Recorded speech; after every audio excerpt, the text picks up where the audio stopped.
he like shook his head a little bit, and I was like, oh, like yeah, he's got some humanity in him. He wrote in his journal like, today I'm gonna let my emotions free. And then he like drew a big window.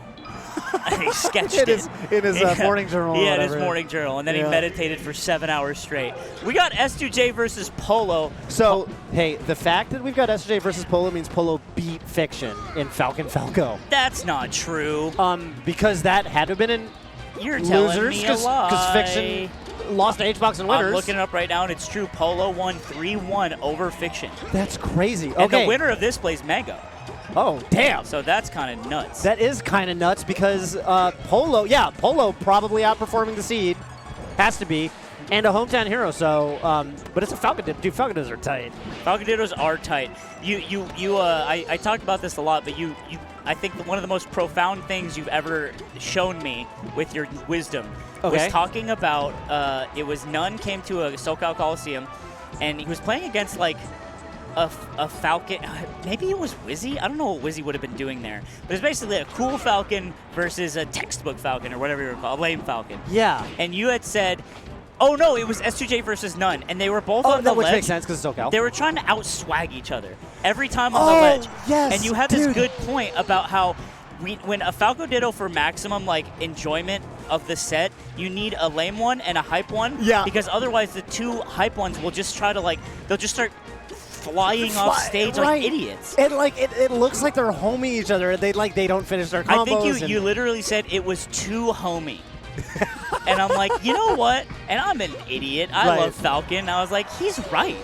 It is. There's no drama here. I'm really we're just I forgot doing I said crack that. over and over, and it's like, sometimes you need to not do it. Right, because there's so much drama when it's like Wizzy Johnny or Wizzy Nunn, because it's like if Wizzy gets a grab, he's gonna do the Wizzy stuff, and then if there's like that element to it, and then Nunn's gonna like do a crazy like wall jump, single it there. But I'm not sure. We don't know about Polo the same way, not the same way. We apologize to the Canadian delegation. But S2J is a hard guy to beat. That's all I'll say. S2J is a really hard guy to beat in this matchup. I remember like when Salt was first getting good, and I think it was like some online thing, but she was playing, S2J in a tourney set, and I was thinking to myself going into it, I was like, Salt's been looking really good lately. Salt might like do some real damage here. Maybe Salt wins this. And S2J like just was so cracked and was doing all this really nuanced stuff, and I was like. And like because Salt, she's so fast and like so technical. The speed is crazy. And like Johnny just like shut it down somehow. And don't get me wrong, I think Salt has continued to get better. And if they played now, probably who knows. But at the time, I think Salt was already like very good. And like Johnny just like nothing worked. Yeah, Johnny is interesting because he is the biggest gatekeeper for not just like Falcons, but like if you beat Johnny, it's like. You're good. You're either Mega Christmas and Johnny's hungover, or you have achieved the next level of transcendence. He is so hard to beat. And watching Salt's kind of journey as becoming a faster and faster player, I think Salt is genuinely defined by her speed. Yeah, literally. Watching the way she moves Falcon, it's just like, it's insane. And Johnny, I think, is one of the few Falcons that makes me also feel that way. In addition to, like, decade of tournament experience plus and all these other nuanced things. So it's a good point, right? Mm-hmm. We forget about Johnny sometimes. He's also kind of quiet. He doesn't tweet. He doesn't get involved in the discourse and this and that. He's not as polarizing in terms of playstyle as Wizzy. It's you're watching Wizzy when it's Wizzy. He does the tech chase. Nunn does the crazy stuff. Johnny, I don't want to bring up the frickin' meme. But yeah, Johnny is balanced, I think, in a way that's like really dope. Like I watch and I'm just like, dude, that was so like there's so many layers to that. Yeah, it's really a treat. And so when you're going up against arguably like the big boss of Falcons. Falcon, yeah. As a Falcon, man, it's tough. I can only imagine how scary it can be. Mm-hmm, yeah, Polo looks dialed in. I mean, Polo has definitely had some good strings showing. I would say like even that dash dance, like just showing willingness to try to play really crisp neutral. But Johnny just getting a little bit more off the hits. Yeah, more off the hits, and like the true equalizer of this video game is that anyone can get grabbed, and when you get grabbed, you're no longer. Nothing you do in that situation besides DI is like. It's like when Mango is like, when I get hit, I'm not Mango anymore. Yeah. And that's where you need to find that explosion. And that's what Salt also, again, is really good at is, you know, any good Falcon is going to be good at getting the grab and then making sure you finish everything off of it. Yeah. And if you can't do that, you're just mathematically not going to beat Johnny. Exactly. Yeah, it's all about, like, your win conditions, honestly. We talked about it a little bit earlier with, like, I think you brought it up when we were commentating Axe versus Leffen earlier in this blog about how crucial it is to, like, in the context of, like, Fox Pikachu, like, when you're the character that can just, you get to win neutral fewer times. Yes. And that's basically you get access to your win condition, right? Have you heard my Donkey Kong theory? No. Okay, so my Donkey Kong theory is that the Donkey Kong, you know, there's like this Donkey Kong renaissance. Yes. A little bit. I think in a weird way it sort of makes sense because I think the thing that Donkey Kong has is at the end of the day, Donkey Kong can frickin' wobble like all the top tiers. Yeah. Donkey Kong has, you're not going to beat everybody. You're not going to win every set. But you can beat everybody. Because if you grab them, Marth will die, Sheik will die, Fox will die, Falcon will die, Falcon will die if you hit your shit. And that is so important. And that's why I think that a character like Donkey Kong has been slowly moving up. I'm not saying they're going to be high tier, top tier. Whereas I think characters like, let's say, I think Samus is a good example. Samus, you don't have a strong, compelling, like, I grab them and then I do my flowchart. You kind of have to win neutral bunch. Granted, they kind of did the same thing to you back. You know, you're hard to combo. But I think that these days, having a clear crystal cut, I grab you or I do whatever and I get my combo opening and that's my win con, I think that's really important. Does this only apply to fast fallers, though? This, like, pocket theory? Somewhat. But it's also, but not entirely. I mean, like, even, like, Marth, like, Donkey Kong Marth, right? Donkey Kong can 0 to death Marth off grab. Yeah. So not entirely, but obviously it's more pronounced that if there's like a puff or whatever, the dynamic does change. But yeah, so it ultimately comes down to if the punish is good enough and you're good enough to wield the tool, you can do it. And I think that makes a lot of sense. Like, that's how Ringler got so many wins, like, way early on. Yeah. Who did he beat? I think he beat, or maybe it wasn't Ringler. It was another Donkey Kong, but they beat Tafo at DreamHack.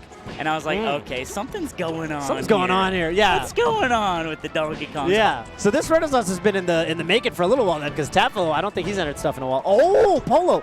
Polo looked really good on that sequence there. He's still alive, which is good, and he also didn't get hard reversal.